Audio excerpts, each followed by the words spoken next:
I bet you thought that I'd given up on this project. You probably thought, oh, she started it, it didn't work out, and then she abandoned it. We'll never see the end of that. But no, I actually finished it. I'm not completely happy with it, but I learned a hell of a lot about how to construct the next one. And in a way, I like this one. It's for me. It doesn't matter that it's a bit tatty. But I'll show you what I learned, and I'll show you why I don't like it. But I'll show you why I do as well. Okay, so here it is. It is a journal cover that's been made from an old piece of leather jacket. And so here are some photographs from the beginning of the project. When you can see I cut the cuff off of the sleeve, and then I ironed it, quite a high setting, cotton setting. Then I cleaned it using a leather cleaner, and then I laid it all out and measured it very carefully. But as you'll see, I'll go on to explain in a minute, I made an error when I was measuring and cutting, more to the point. Anyway, here you can see it's got a lovely elasticated closure, which has been made from the cuff of the leather jacket. So I think that's fab. But first of all, I'll show you how the cover works. Whoops. So, the major mistake that I made with this cover is that I didn't allow a little bit extra on all sides. If I had allowed a bit of extra, I could have sewn this flap over. I could have just sewn along there and sewn along there, and it would be able to get in and out. As it was, I didn't leave enough. I left enough to make a nice edge, but not enough to be able to sew it. So I solved it, and this is how I solved it, which is quite a neat, actually. It's quite a cool closure, because what I did is I sewed a flap there and a flap there, and then onto this bit I just sewed a couple of buttons. So now you put the book in, and then you just bring the flap over. Bit of a struggle. Put it through the button like this. I think it will go through. I hope it will. There we are. Because there's always a little bit of stretch in leather. So there it is. And I did the same on the back.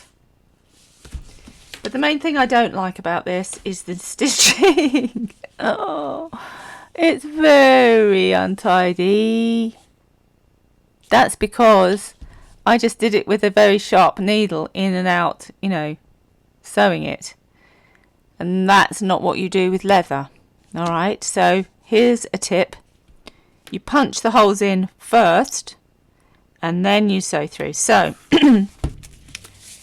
now we come to the closure, which I made from a cuff. This is how it was in the beginning. So I just cut it down the middle.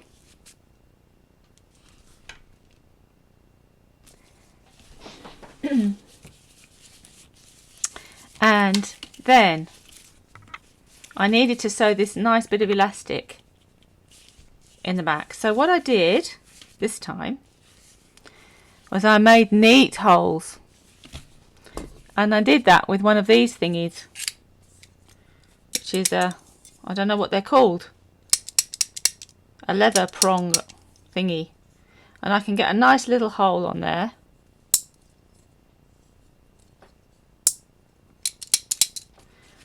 And I can measure where I want the holes to be, evenly spaced.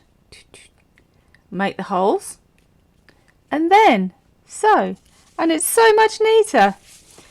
So if I ever make another leather cover, which I think I will, I'll probably do it that way, and you can put nice thick cord then, and it's all part of the sort of chunky look of it. So yeah, we live and we learn. But this is still a nice cover, and I'm using it for a very special book. One of my most favourite books. I absolutely love this book. It's full of original art and sayings and quotes, and it's just so inspirational. I love, love, love it. And let's see who it's by. I forget who it's by. Who was it by?